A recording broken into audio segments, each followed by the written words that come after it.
وَلِلَّهِ الْأَسْمَاءُ الْحُسْنَى فَادْعُوهُ بِهَا نحمده ونصلي على رسوله الكريم اما بعد فاعوذ بالله من الشیطان الرجیم بسم اللہ الرحمن الرحیم رب اشرح لي صدری ويسر لي امری واحلل عقدۃ من لسانی یفقہوا قولی۔ ناظرین، پروگرام اللہ کے خوبصورت نام کے ساتھ آپ کی خدمت میں حاضر ہیں۔ آج ہم انشاءاللہ اللہ سبحانہ وتعالیٰ کے نام المقدم پر بات کریں گے۔ المقدم کا معنی ہے آگے کرنے والا، آگے بڑھانے والا، فضیلت دینے والا۔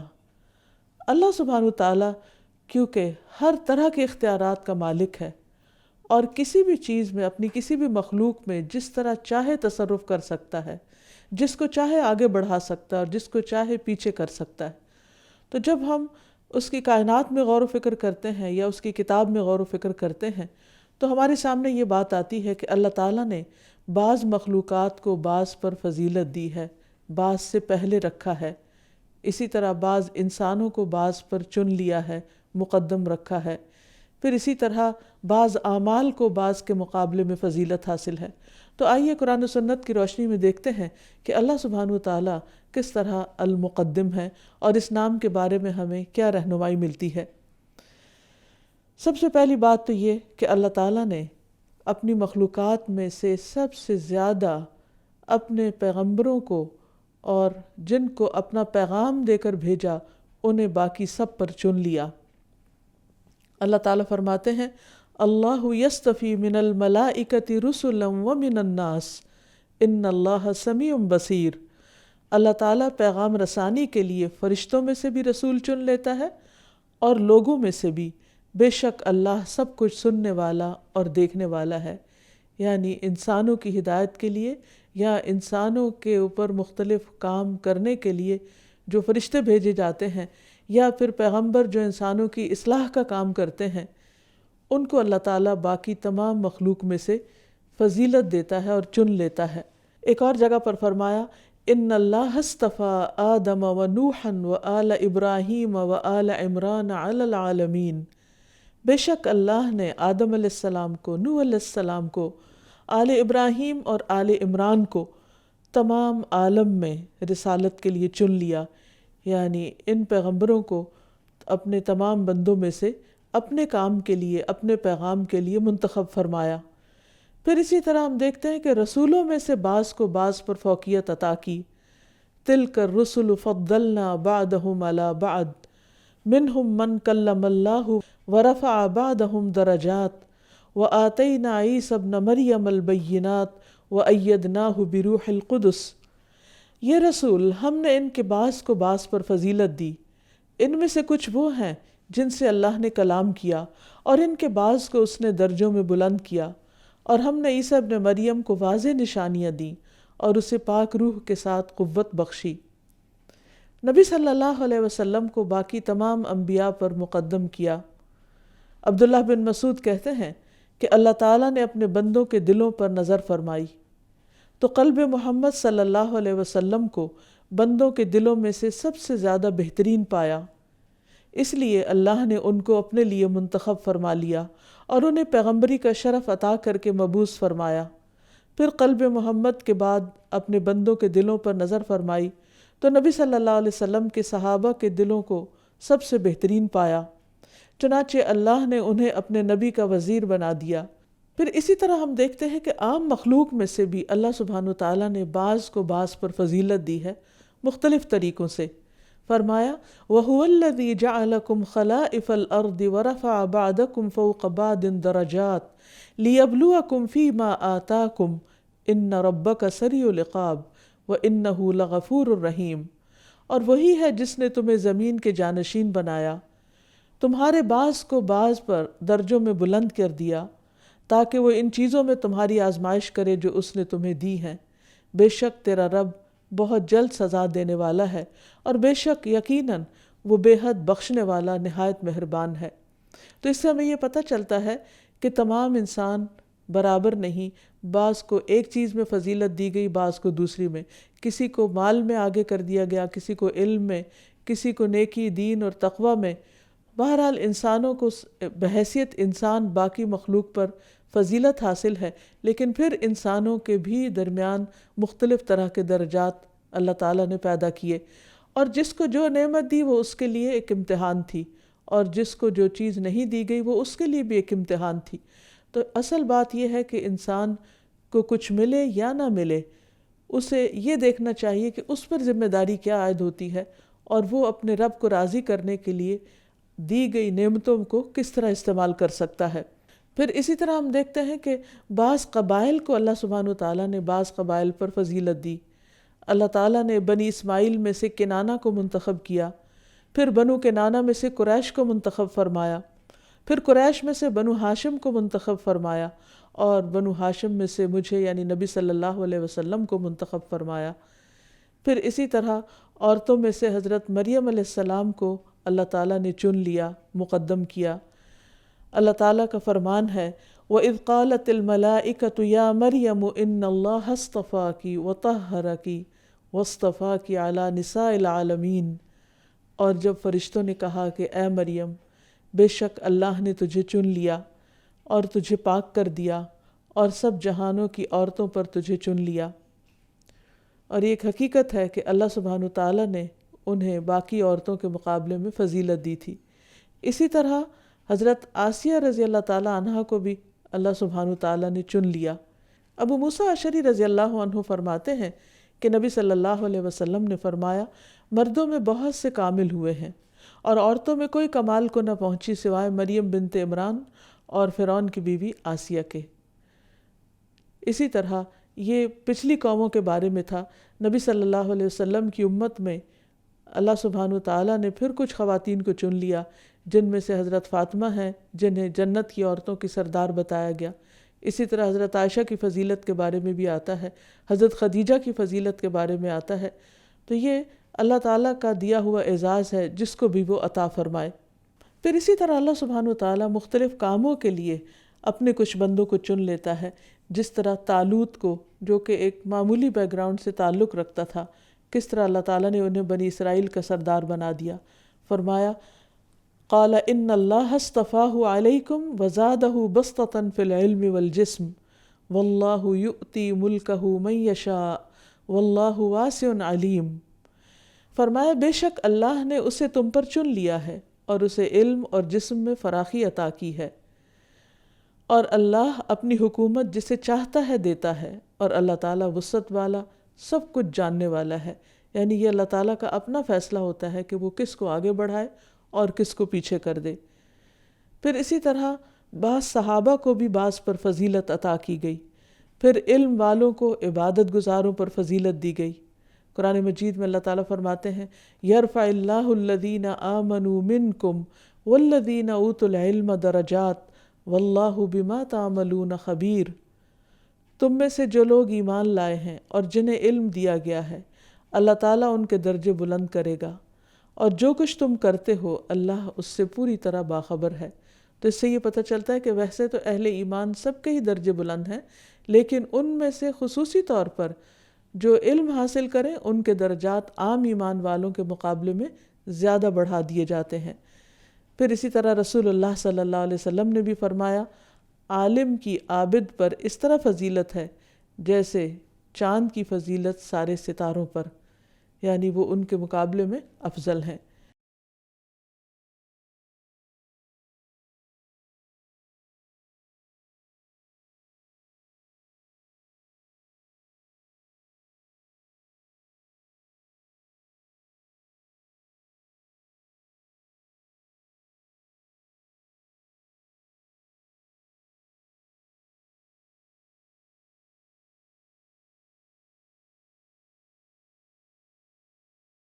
پھر اسی طرح جو لوگ قرآن زیادہ جانتے ہیں انہیں ان پر فضیلت دی گئی، مقدم کیا گیا جو قرآن نہیں جانتے۔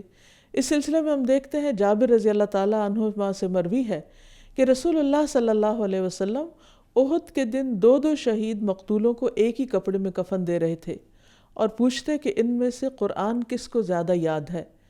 پھر جب کسی ایک کی طرف اشارہ کر دیا جاتا تو لحد میں اسی کو آگے بڑھاتے، یعنی پہلے اس کو رکھتے اور فرماتے جاتے کہ میں ان پر گواہ ہوں۔ آپ صلی اللہ علیہ وسلم نے انہیں خون سمیت دفن کرنے کا حکم دیا، نہ ان کی نماز جنازہ پڑھی اور نہ انہیں غسل دیا۔ پھر اسی طرح شرعی احکامات میں بھی بعض احکامات کو بعض پر فضیلت حاصل ہے، بعض کو بعض پر مقدم قرار دیا گیا ہے۔ بعض نمازوں کی بعض نمازوں پر فضیلت ہے، بعض نمازیں بعض نمازوں سے آگے ہیں درجے میں، مقام میں۔ اس سلسلے میں رسول اللہ صلی اللہ علیہ وسلم نے فرمایا، جماعت کے ساتھ نماز پڑھنا اس نماز سے 25 گنا زیادہ افضل ہے، اور ایک روایت میں 27 گنا زیادہ افضل بتایا گیا جو کوئی اکیلا نماز پڑھے۔ یعنی ایک شخص جو اکیلے کھڑے ہو کے نماز پڑھتا ہے اور ایک شخص جو جماعت میں نماز پڑھتا ہے، اس کی فضیلت 25 گنا زیادہ ہے۔ پھر اسی طرح آپ نے فرمایا، اللہ کے ہاں سب سے افضل نماز جمعہ کے دن کی نماز فجر ہے جسے با جماعت ادا کیا جائے۔ یعنی ویسے تو ساری نمازیں اچھی ہیں، لیکن پھر عام نمازوں میں سے بھی جو جمعے کے دن کی نماز ہے اور وہ بھی فجر کی نماز اگر با جماعت ہو تو وہ زیادہ بہتر ہے۔ پھر تہجد کی نماز باقی تمام نوافل کے مقابلے میں بہتر ہے یا مقدم ہے۔ رسول اللہ صلی اللہ علیہ وسلم نے فرمایا، فرض نماز کے بعد سب سے زیادہ فضیلت والی نماز رات کی نماز ہے، یعنی تہجد کی نماز ہے۔ پھر اسی طرح نمازیوں کی پہلی صف باقی صفوں کے مقابلے میں مقدم ہے۔ براء ابن عازب رضی اللہ عنہ سے روایت ہے کہ نبی کریم صلی اللہ علیہ وسلم نے فرمایا، تحقیق اللہ تعالیٰ سب سے پہلی صف پر رحمت بھیجتے ہیں اور اس کے فرشتے دعائے رحمت کرتے ہیں۔ یہ اس لیے تاکہ لوگ زیادہ سے زیادہ نماز کے لیے شوق کے ساتھ دوسروں سے پہلے جائیں۔ پھر اسی طرح روزوں میں بھی بعض روزوں کو دوسرے روزوں پر ترجیح دی گئی۔ مثلا رمضان کے روزے باقی سال کے روزوں کے مقابلے میں افضل ہیں، اور اسی طرح محرم کے روزے باقی نفلی روزوں پر افضل ہیں۔ رسول اللہ صلی اللہ علیہ وسلم نے فرمایا، رمضان کے روزوں کے بعد سب سے زیادہ فضیلت والے روزے اللہ کے مہینے محرم کے ہیں، اور یہ کس نے فضیلت دی ہے؟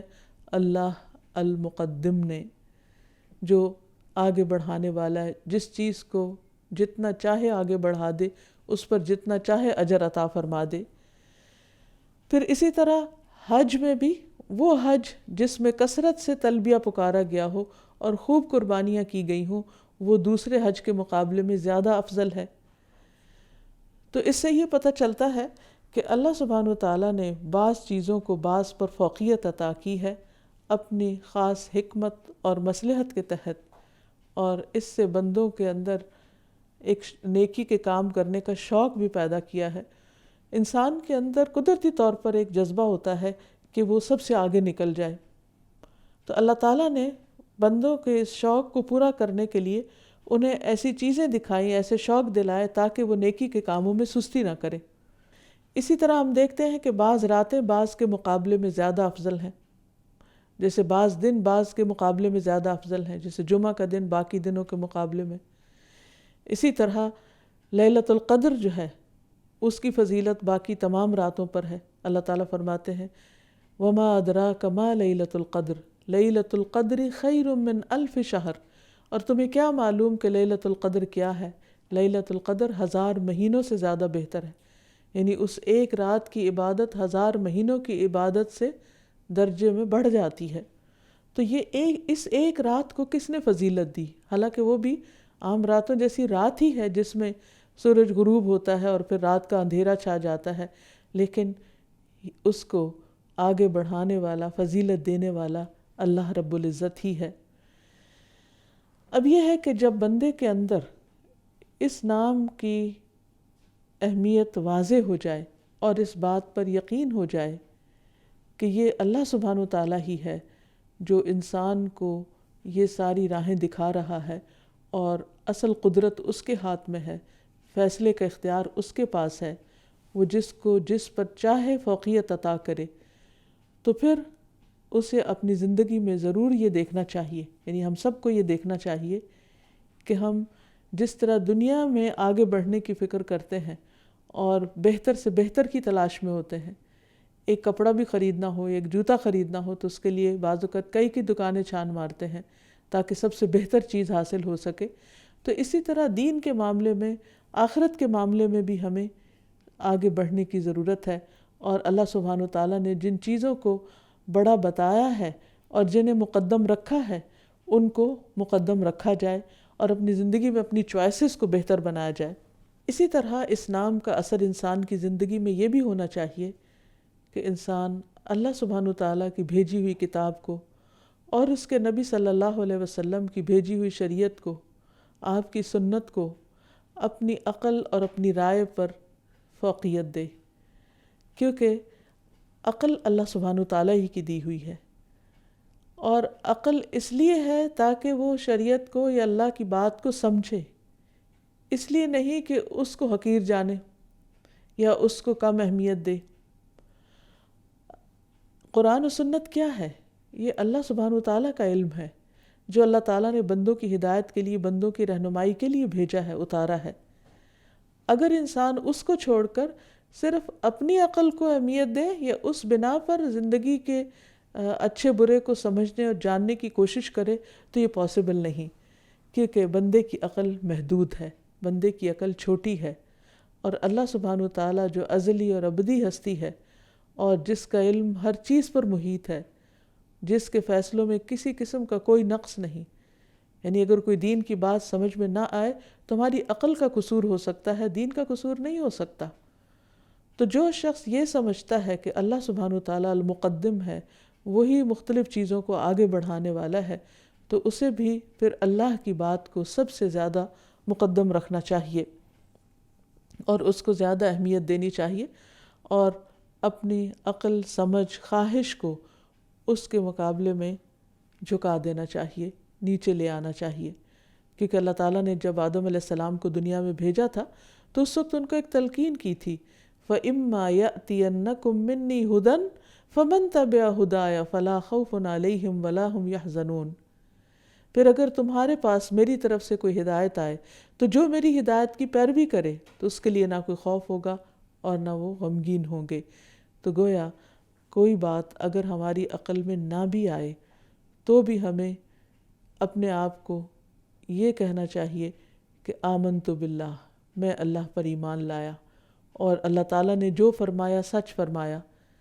اگر کوئی بات آج سمجھ میں نہیں آ رہی تو کچھ عرصے کے بعد آ سکتی ہے، کیونکہ دنیا میں انسان مسلسل ترقی کر رہا ہے، انسان مختلف چیزوں کو مختلف اینگلز سے دیکھ رہا ہے۔ اب مثال کے طور پر آپ دیکھیے کہ فرعون کی لاش، اس کا ذکر قرآن مجید میں آتا ہے کہ الیوم ننجیک ببدنک، آج ہم تجھے تیرے بدن کے ساتھ نجات دیں گے، یعنی اسے بچا لیں گے۔ اور صدیوں تک فرعون کے جسم یعنی اس لاش کا کسی کو پتہ نہیں تھا کہ کہاں ہے، اور تقریباً 100-150 سال پہلے جب وہ سامنے آئی تو قرآن کی اس آیت کی سمجھ اب دوسری طرح لوگوں کو آنے لگی جو اس سے پہلے نہیں تھی۔ اب اتنے 100 سال میں جن لوگوں نے بھی یہ آیت پڑھی، اگر وہ اس کا انکار کرنا شروع کر دیتے صرف اس بنا پر کہ ان کے علم میں نہیں کہ فرعون کی لاش کہاں ہے، تو اس سے وہ اللہ سبحانہ وتعالیٰ کے کلام کو جھٹلانے کے مرتکب ہوتے۔ تو اللہ تعالیٰ نے ہر چیز کو سمجھانے کا ایک وقت رکھا ہے، تو جو چیز سمجھ میں آ جائے اس پر اللہ کا شکر ادا کرنا چاہیے، اور جو چیز سمجھ میں نہ آئے اس پر خود کو ملامت کرنا چاہیے، نہ کہ کتاب و سنت میں نقص نکالنا۔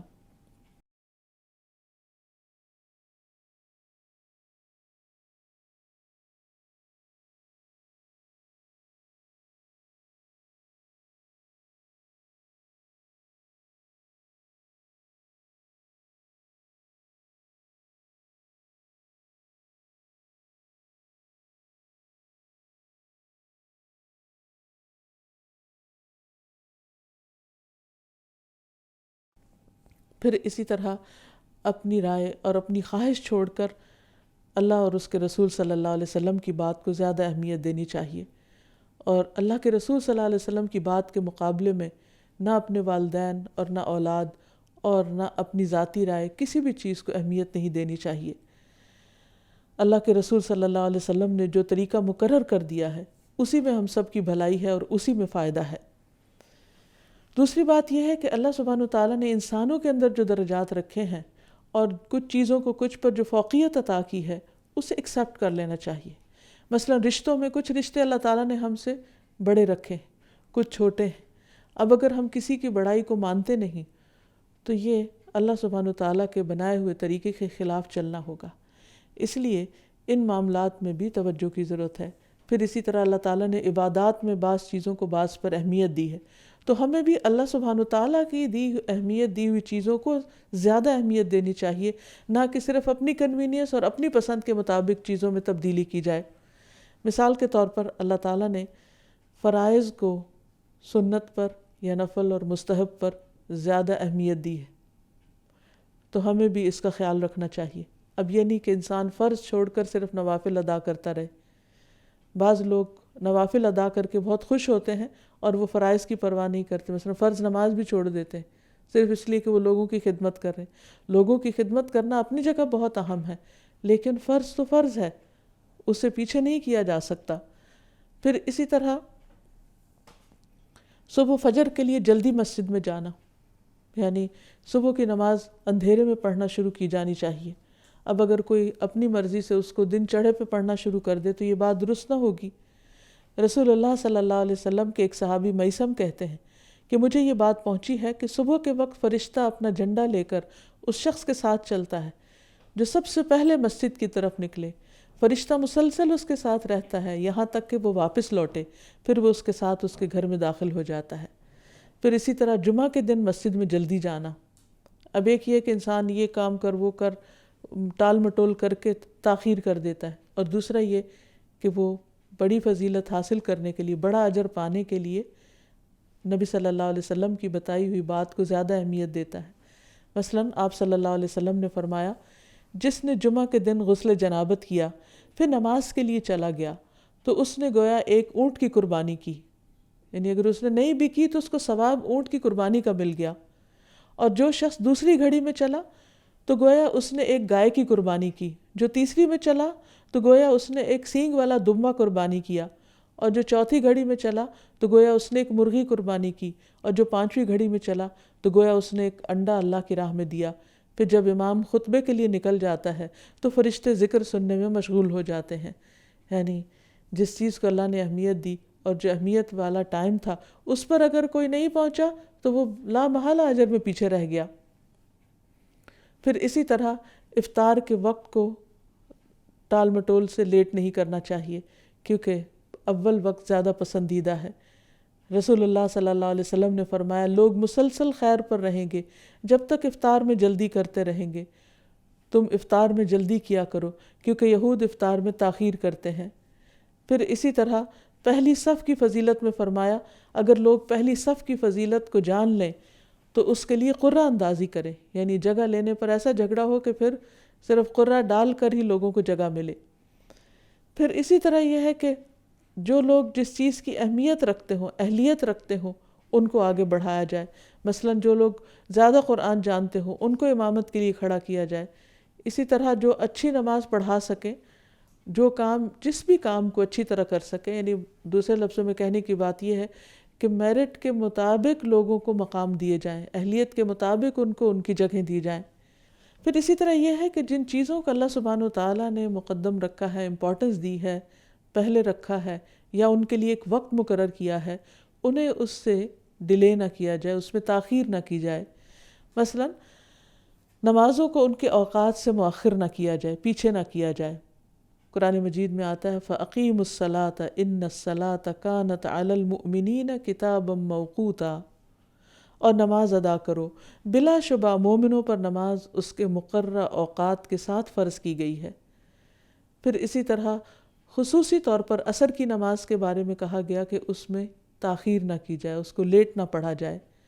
رسول اللہ صلی اللہ علیہ وسلم نے فرمایا، کیا میں تمہیں منافق کی عصر کی نماز کے بارے میں نہ بتاؤں؟ وہ عصر کی نماز لیٹ کرتا رہتا ہے حتیٰ کہ سورج غروب ہونے کے انتہائی قریب ہو جاتا ہے تو اس وقت وہ پڑھتا ہے، تو یہ بات بھی درست نہیں۔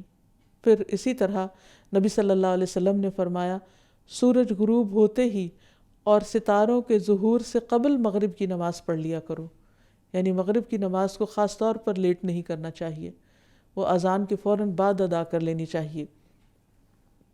پھر اسی طرح صفوں میں پیچھے نہیں رہنا چاہیے، یعنی نماز کو دیر سے جائیں گے تو پھر پچھلی صف میں ہی جگہ ملے گی، تو اس بارے میں بھی محتاط رہنے کی ضرورت ہے۔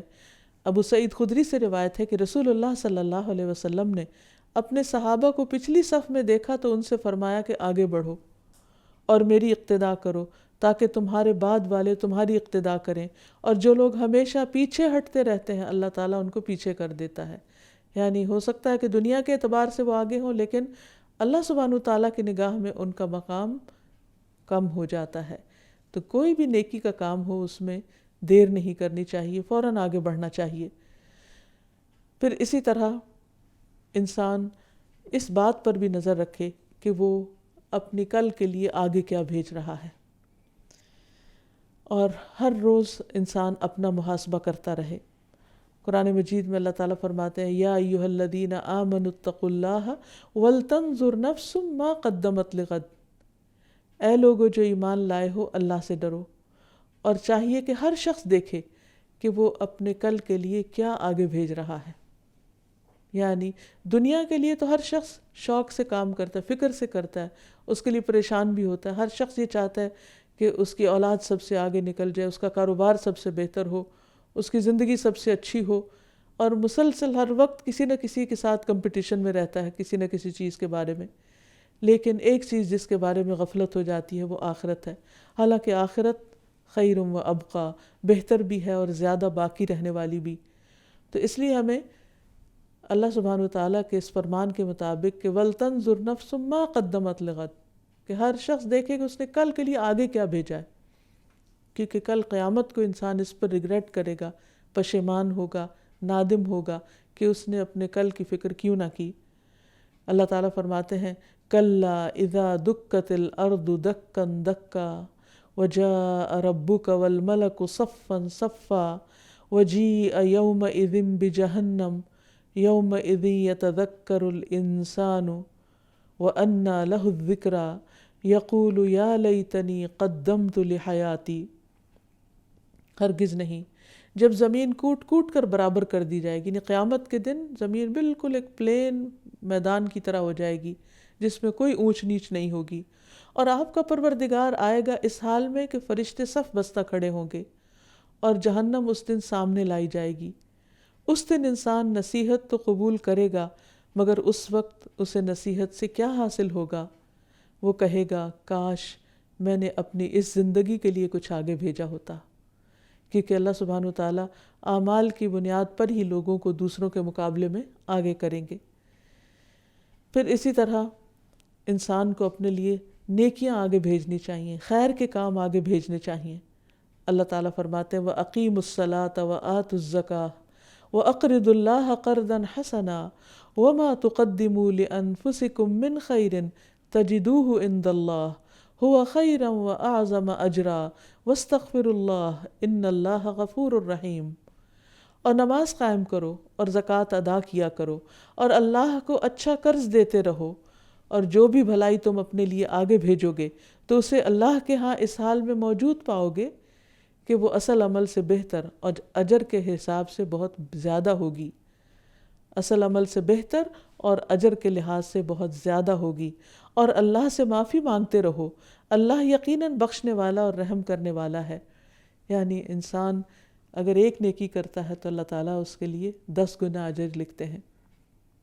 من جاء بالحسنۃ فلہ 10 امثالها، جو ایک نیکی لایا اس کے لیے اس جیسی 10 ہوں گی، یعنی وہ 10 لکھی ہوئی وہاں موجود ہوں گی، اور یہ کم سے کم منیمم ریوارڈ ہے جو کسی کو بھی اس کی نیکی پر ملے گا۔ تو اس سے یہ پتہ چلتا ہے کہ انسان کو اس معاملے میں کبھی بھی سستی نہیں کرنی چاہیے، اور کل کے لیے بھی اسی طرح سب کچھ اکٹھا کرنا چاہیے جس طرح انسان آج اس دنیا کے کل کے لیے، اپنے بڑھاپے کے لیے یا بعد کی زندگی کے لیے سامان اکٹھا کرتا رہتا ہے کہ اس کو پریشانی کا سامنا نہ ہو۔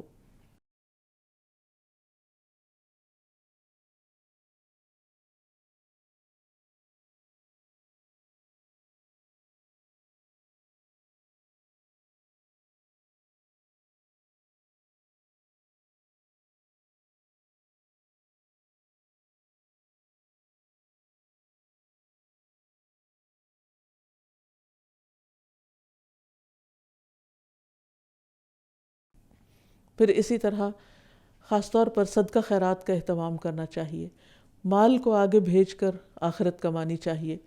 رسول اللہ صلی اللہ علیہ وسلم نے فرمایا، تم جانتے ہو کہ صعلوک کون ہے؟ ہم نے عرض کیا، جس کے پاس مال نہ ہو۔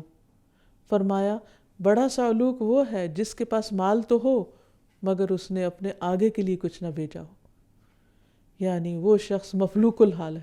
صعلوک کا مطلب ہوتا ہے مفلوک الحال، یعنی اصل فقیر ہے وہ کہ جس کے پاس بہت مال ہے لیکن وہ آخرت کے لیے کچھ بھی خرچ نہیں کرتا۔ پھر اسی طرح اپنی اولاد کو بھی نیکی کے کاموں میں لگانا چاہیے تاکہ وہ بھی آخرت کے اجر میں اضافے کا ذریعہ بنے۔ عبداللہ بن مسعود کہتے ہیں کہ رسول اللہ صلی اللہ علیہ وسلم نے فرمایا، تم لوگوں میں رقوب کسے شمار کیا جاتا ہے؟ راوی کہتے ہیں ہم نے عرض کیا جس کے پاس کوئی اولاد نہ ہو۔ آپ نے فرمایا، رقوب اسے نہیں کہتے بلکہ اس کا معنی یہ ہے کہ جس آدمی نے پہلے سے اپنی اولاد میں سے کسی کو آگے نہ بھیجا ہو، یعنی اگر کسی کے بچے فوت ہو جاتے ہیں اور وہ دنیا سے اس سے پہلے چلے جاتے ہیں تو یہ آگے جانے والا بچہ ہے تو یہ اس کے لیے بہت اجر کا باعث ہے۔ وہ بچہ والدین کی بخشش کا ذریعہ بنے گا، وہ بچہ اپنی والدہ کی بخشش کا ذریعہ بنے گا۔ پھر اسی طرح غلط اعمال آگے بھیجنے پر عذاب بھی ہوگا، تو اس لیے انسان نیکیوں میں تو آگے بڑھے لیکن برائیوں میں پیچھے رہے۔ اللہ تعالیٰ فرماتے ہیں، لَقَدْ سَمِعَ اللَّهُ قَوْلَ الَّذِينَ قَالُوا إِنَّ اللَّهَ فَقِيرٌ وَنَحْنُ أَغْنِيَاءُ سَنَكْتُبُ مَا قَالُوا وَقَتْلَهُمُ الْأَنْبِيَاءَ بِغَيْرِ حَقٍّ وَنَقُولُ ذُوقُوا عَذَابَ الْحَرِيقِ ذَلِكَ بِمَا قَدَّمَتْ أَيْدِيكُمْ وَأَنَّ اللَّهَ لَيْسَ بِظَلَّامٍ لِّلْعَبِيدِ۔ بلا شبہ یقیناً اللہ نے ان لوگوں کی بات سن لی جنہوں نے کہا کہ بے شک اللہ فقیر ہے اور ہم غنی ہیں، ہم ضرور لکھیں گے جو انہوں نے کہا، اور ان کا نبیوں کو کسی حق کے بغیر قتل کرنا بھی، اور ہم کہیں گے جلنے کا عذاب چکھو، یہ اس وجہ سے ہے جو تمہارے ہاتھوں نے آگے بھیجا، اور اس لیے کہ بے شک اللہ بندوں پر کچھ بھی ظلم کرنے والا نہیں۔ پھر اسی طرح انسان جب اپنے غلط اعمال کو آگے بھیجتا ہے تو وہ اس کے لیے مصیبتوں کا ذریعہ بنتے ہیں، اور کل قیامت کے دن انسان ان اعمال پر پچھتائے گا اور کہے گا کہ کاش میں نے اپنی زندگی میں کوئی نیکی اپنے لیے آگے بھیجی ہوتی۔ پھر اسی طرح یہ بات بھی یاد رہے کہ اللہ سبحانہ وتعالی ہمارے تمام اعمال لکھ رہے ہیں، جو بھی ہم آگے بھیجتے ہیں اور جو بھی ان کے اثرات پیچھے رہتے ہیں۔ فرمایا، اِنَّا نَحْنُ نُحْيِي الْمَوْتَى وَنَكْتُبُ مَا قَدَّمُوا وَآثَارَهُمْ وَكُلَّ شَيْءٍ أَحْصَيْنَاهُ فِي إِمَامٍ مُبِينٍ۔ بے شک ہم ہی مردوں کو زندہ کریں گے اور ہم لکھ رہے ہیں جو عمل انہوں نے آگے بھیجے، یعنی انسان دنیا میں ہے اور اس دنیا میں رہتے ہوئے کام کر کے وہ اپنی آخرت کے لیے کمائی کر کے بھیج رہا ہے۔ کل کو فوت ہونے کے بعد جب وہ دوبارہ اٹھایا جائے گا تو وہاں پر کیا پائے گا؟ اپنے عمل، حتیٰ کہ قبر میں بھی اس کے ساتھ اس کے اعمال ہی جائیں گے۔ مال و دولت پیچھے رہ جائے گا، رشتہ دار پیچھے رہ جائیں گے، دنیا کی ساری رونقیں پیچھے رہ جائیں گی، اور وہاں وہ اپنے اعمال ہی سے ملاقات کرے گا۔ اگر اچھا پائے گا تو خیر و بھلائی ہوگی، اور اگر برے پائے گا تو تکلیف ہی تکلیف ہوگی۔ وَآثَارَهُمْ، اور اعمال ایک تو وہ جو انسان ہر روز کمائی کر کے آگے فرشتے اس کے صبح شام لے جاتے ہیں، اس کے جمع ہو رہے ہیں، اور پھر وہ اعمال بھی جو انسان کے عمل کو دیکھ کر دوسرے لوگوں پر اس کے اثرات مرتب ہوتے ہیں، وہ سب بھی لکھے جا رہے ہیں۔ یعنی انسان کے امپریشنز جو ہیں، آثار جو ہیں، وہ بھی انسان کے نام اعمال میں ہی اکٹھے کیے جاتے ہیں۔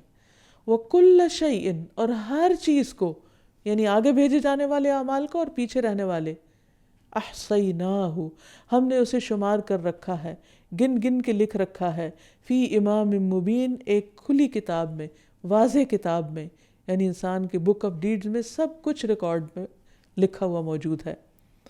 اور قیامت کے دن انسان کے اعمال اس کے سامنے رکھ کے اس کو بتا دیے جائیں گے۔ یُنَبَّأُ الْإِنسَانُ يَوْمَئِذٍ بِمَا قَدَّمَ وَأَخَّرَ بَلِ الْإِنسَانُ عَلَى نَفْسِهِ بَصِيرَةٌ وَلَوْ أَلْقَى مَعَاذِيرَهُ، اس دن انسان کو بتا دیا جائے گا جو اس نے آگے بھیجا اور جو پیچھے چھوڑا، بلکہ انسان اپنے آپ کو خوب دیکھنے والا ہے۔ یعنی انسان کے سامنے اس کے اعمال اس طرح آئیں گے کہ اس کو سامنے نظر آئے گا کہ کون سے عمل ایسے تھے جو اس نے کرنے تھے اور نہیں کیے، اور کون سے ایسے ہیں جو اس نے کر لیے۔ دونوں طرح کے اعمال، یعنی جو اس کے پاس چوائسز تھی، مواقع تھے، اور پھر اس نے نہیں کیا تو وہ اس کے لیے حسرت کا باعث ہوگا، اور انسان اس وقت سخت پشیمان ہوگا کہ اے کاش میں اپنے اس وقت اور چانسز سے فائدہ اٹھاتا اور نیکی کے ان مواقعوں کو ضائع نہ کرتا۔ پھر اسی طرح ایک اور جگہ پر آتا ہے کہ انسان اپنے سارے اعمال کو دیکھے گا اور پھر اس کو یہ بھی پتہ چل جائے گا کہ کن چیزوں کو اس نے امپورٹنس دی اور کن کو نہیں دی۔ وَإِذَا الْقُبُورُ بُعْثِرَتْ عَلِمَتْ نَفْسٌ مَّا قَدَّمَتْ وَأَخَّرَتْ، اور جب قبریں الٹ دی جائیں گی ہر شخص جان لے گا جو اس نے آگے بھیجا اور جو پیچھے چھوڑا، یعنی جو کام کیا اور جو نہیں کیا۔ پھر اسی طرح اللہ تعالیٰ نے انسان کو اختیار بھی دیا ہے کہ وہ چاہے تو اچھے کاموں کو زندگی میں پرائرٹی دے اور چاہے تو نہ دے۔ یہاں پکڑ پوچھ نہیں ہے، لیکن کل قیامت کے دن اس کو ضرور بتا دیا جائے گا کہ وہ کیا کر کے آیا ہے۔ فرمایا لمن شاء منکم ان یتقدم او یتأخر، تم میں سے جو چاہے آگے بڑھ جائے یا پیچھے رہے۔ کل نفس بما کسبت رہینہ، ہر شخص اس کے بدلے جو اس نے کمایا گروی رکھا ہوا ہے، یعنی ہر شخص اپنے اعمال کی وجہ سے پکڑا ہوا ہے۔ اس کے نیک اعمال یا تو اس کو چھڑا لیں گے یا برے اعمال اس کو لے ڈوبیں گے۔ اس لیے چوائس ہم سب کی ہے اپنی، کہ ہم اپنی زندگی سے کتنا فائدہ اٹھاتے ہیں اور اپنی آخرت کے لیے کیا کرتے ہیں۔ پھر اسی طرح ہم دیکھتے ہیں کہ اس نام کے ساتھ دعا بھی کرنی چاہیے، اور اللہ تعالیٰ کی اس صفت کو سامنے رکھ کر خوب خوب اپنے گناہوں کی معافی مانگنی چاہیے۔ علی بن ابی طالب رضی اللہ عنہ بیان کرتے ہیں کہ رسول اللہ صلی اللہ علیہ وسلم جب نماز سے سلام پھیرتے تو دعا کرتے، اللہم اغفر لی ما قدمت وما اخرت وما اسررت وما اعلنت وما اسرفت وما انت عالم به منی انت المقدم وانت المؤخر لا الہ الا انت۔ اے اللہ میرے سب گناہ معاف فرما دے، جو میں پہلے کر چکا اور جو میں نے بعد میں کیے، جو چھپ کر کیے اور جو اعلانیہ ہو گئے، اور جو میں حد سے بڑھا رہا، یعنی جس میں نے اسراف کیا، اور جن کا تو مجھ سے زیادہ باخبر ہے۔ تو ہی نیکی اور خیر میں آگے کرنے والا اور پیچھے کرنے والا ہے، تیرے سوا کوئی معبود نہیں ہے۔ پھر اسی طرح نبی صلی اللہ علیہ وسلم تہجد کے وقت جو دعا استفتاح پڑھتے اس میں بھی آخر میں فرماتے کہ اللہم لک اسلمت وبک آمنت وعلیک توکلت والیک انبت وبک خاصمت والیک حاکمت فاغفر لی ما قدمت وما اخرت وما اسررت وما اعلنت وما اعلنت انت المقدم وانت المؤخر لا الہ الا انت لا الہ الا انت۔ اے میرے اللہ، اے اللہ تیرے ہی لیے میں اسلام لایا، تجھی پر ایمان رکھتا ہوں، تجھی پر میرا بھروسہ ہے، تیری ہی طرف رجوع کرتا ہوں، تیرے ہی عطا کیے ہوئے دلائل کے ذریعے بحث کرتا ہوں، تجھی کو حکم بناتا ہوں، بس جو خطائیں مجھ سے پہلے ہوئیں اور جو بعد میں ہوں گی ان سب کی مغفرت فرما، خواہ وہ ظاہر ہوئی ہوں یا پوشیدہ، یعنی لوگوں نے دیکھ لی ہوں یا چھپی ہوئی ہوں۔ تو ہی آگے کرنے والا اور تو ہی پیچھے رکھنے والا ہے، معبود تو صرف تو ہی ہے۔ تو اللہ تعالیٰ سے دعا ہے کہ وہ ہمیں نیکیوں میں خوب خوب آگے بڑھائے اور ہم غلط کاموں کو چھوڑ دیں اور ہمیں آخرت میں بلند درجات عطا فرمائے۔ وآخر دعوانا ان الحمد للہ رب العالمین۔ السلام علیکم ورحمۃ اللہ وبرکاتہ۔